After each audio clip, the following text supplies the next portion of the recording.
RCB Delhi ವಿರುದ್ಧ ಮತ್ತೆ ತಮ್ಮ ಸೋಲಿನ ಚಾಳಿಯನ್ನು ಸ್ಟಾರ್ಟ್ ಮಾಡಿದೆ. ಹೌದು, ಇವತ್ತು ಕೂಡ ಡಿ.ಸಿ ವಿರುದ್ಧ 9 ವಿಕೆಟ್ಗಳ ಸೋಲನ್ನು ಕಂಡಿದೆ. ಮೊದಲು ಬ್ಯಾಟಿಂಗ್ ಮಾಡೋಕ್ಕೆ ಬಂದಂತಹ ಆರ್.ಸಿ.ಬಿ ಬ್ಯಾಟಿಂಗ್ನಲ್ಲೇ ಫ್ಲಾಪ್ ಆಗಿದೆ. ಹೌದು, ಸ್ಮೃತಿ ಮಂಧನಗೆ ಏನಾಗಿದೆ ಏನೋ, ನಾಯಕಿಯಾಗಿ ಜವಾಬ್ದಾರಿನೇ ತಗೋತಾ ಇಲ್ಲ. ಆರ್.ಸಿ.ಬಿಗೆ ಗೆಲ್ಲಿಸಿಬಿಟ್ಟು ಕ್ವಾಲಿಫೈ ಮಾಡಬೇಕು ಅನ್ನೋ ತಲೆಯಲ್ಲೇ ಇಲ್ಲ ಅನಿಸುತ್ತೆ.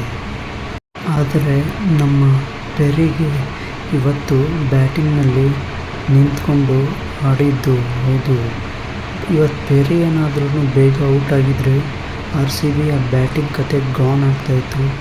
ಬೇಗನೆ 100 ರನ್ ಒಳಗೇನೆ ಪೆರಿಯ ಕಾಂಟ್ರಿಬ್ಯೂಷನಿಂದ ಇವತ್ತು ಆರ್.ಸಿ.ಬಿ 20 ಓವರ್ಗಳಲ್ಲಿ 147 ರನ್ ಗಳಿಸಿತು.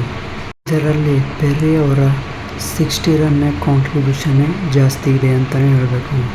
ಪೆರಿ ಇವತ್ತೇನಾದರೂ ಹಾಫ್ ಸೆಂಚುರಿ ಬಾರಿಸಿಲ್ಲ ಅಂದರೆ ಆರ್.ಸಿ.ಬಿ 100 ರನ್ ಒಳಗೇನೆ ಆಲ್ಔಟ್ ಆಗ್ತಾ ಇತ್ತು. ಪೆರಿಗೆ ಇವತ್ತು ಸಾಥ್ ಕೊಟ್ಟಿದ್ದು ರಾಘವಿ ಬೀಸ್ಟ್. ಹೌದು, 30 ರನ್ ಕಾಂಟ್ರಿಬ್ಯೂಷನ್ ಕೊಟ್ಬಿಟ್ಟು ರಾಘವಿ ಬೀಸ್ಟ್ ಔಟ್ ಆದರು ಅಂತಲೇ ಹೇಳಬೇಕು. ಕೊನೆವರೆಗೂ ಪೆರಿ ನಿಂತಿದ್ದು. ಆದರೆ ನಮ್ಮ ರಿಚಾ ಘೋಷ್ಗೆ ಏನಾಯಿತು ಅಂತಲೇ ಗೊತ್ತಾಗ್ತಾ ಇಲ್ಲ. ಬ್ಯಾಟಿಂಗ್ನಲ್ಲಿ ಹಿಟ್ ಆದಂತೆ ಪ್ರಮುಖ ಖ್ಯಾತಿ ಪಡೆದಿರುವ ರಿಚಾ ಘೋಷ್ ಈ ಸೀಸನ್ನಲ್ಲಿ ತುಂಬಾ ಕಳಪೆ ಪ್ರದರ್ಶನ ನೀಡ್ತಾ ಇದ್ದಾರೆ. ಹೌದು, ಏನು ಪವರ್ ಹಿಟ್ಟರೋ ಏನೋ ಇವರು ಆರ್.ಸಿ.ಬಿಗೆ ಕಾಂಟ್ರಿಬ್ಯೂಷನ್ನೇ ಮಾಡ್ತಾ ಇಲ್ಲ ಅಂತ ಹೇಳಬೇಕು. ಎಲ್ಲಿ ಹೋಯಿತು ರಿಚಾ ಘೋಷ್ನ 6 ಹೊಡೆಯೋ ಎಬಿಲಿಟಿ, ಸ್ಕಿಲ್. ಹೌದು, ರಿಚಾ ಘೋಷ್ ಅಂದ್ರೆ ತುಂಬಾ ಬೇಗ ಬ್ಯಾಟಿಂಗ್ ಆಡೋರು. ತಂಡದ ಮೊತ್ತದ ಹೆಚ್ಚಿಸ್ತಾ ಇದ್ದದ್ದು ರಿಚಾ ಘೋಷ್ ಅವರೇ. ಆದರೆ ಈ ಸೀಸನ್ ಆರ್.ಸಿ.ಬಿ ಕಳಪೆ ಫಾರ್ಮ್ ತೋರಿಸಿದ್ದಾರೆ.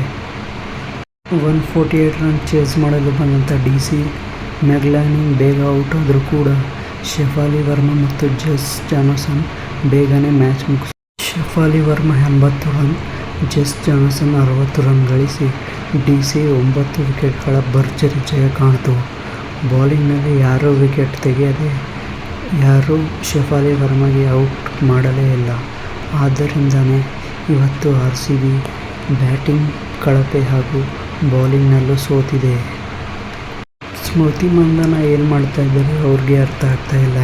ಹೌದು, ಈ ಕಡೆ ಬ್ಯಾಟಿಂಗ್ನಲ್ಲೂ ಫ್ಲಾಪ್ ಶೋ ತೋರಿಸ್ತಾ ಇದ್ದಾರೆ. ಕ್ಯಾಪ್ಟನ್ಸಿಯಲ್ಲೂ ಏನು ಇಂಪ್ರೂವ್ಮೆಂಟೇ ಕಾಣ್ತಾ ಇಲ್ಲ. ಯಾವ ಥರ ಬಾಲಿಂಗ್ನ ರೊಟೇಟ್ ಮಾಡಬೇಕು ಅದು ಕೂಡ ಗೊತ್ತಾಗ್ತಾ ಇಲ್ಲ ಸ್ಮೃತಿ ಮಂಧನಾಗೆ. ಮತ್ತು ಪ್ಲೇಯಿಂಗ್ 11ನ ಫಾರ್ಮ್ ಮಾಡೋದೇ ಗೊತ್ತಾಗ್ತಾ ಇಲ್ಲ.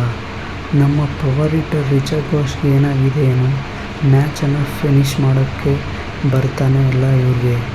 ಒಂದು ಟೈಮಲ್ಲಿ ಯಾವ ಥರ ಫಿನಿಷ್ ಮಾಡ್ತಾಯಿದ್ರು ಮ್ಯಾಚ್ಗಳನ್ನು. ಶೆಫಾಲಿಯ ಬರದ ಮುಂದೆ ಆರ್.ಸಿ.ಬಿ ಮಗಾಡೆ ಮಲಗಿತ್ತು ಅಂತ ಹೇಳಬೇಕು. ಆರ್.ಸಿ.ಬಿ ಹೀಗೆ ಆಡ್ತಾ ಹೋದರೆ ಟೂರ್ನಮೆಂಟಿಂದನೇ ಆಚೆ ಹೋಗುತ್ತೆ ಅಂತ ಹೇಳಬೇಕು. ಡಿ.ಸಿ ಈಗ ಕ್ವಾಲಿಫೈ ಆಗಿದೆ.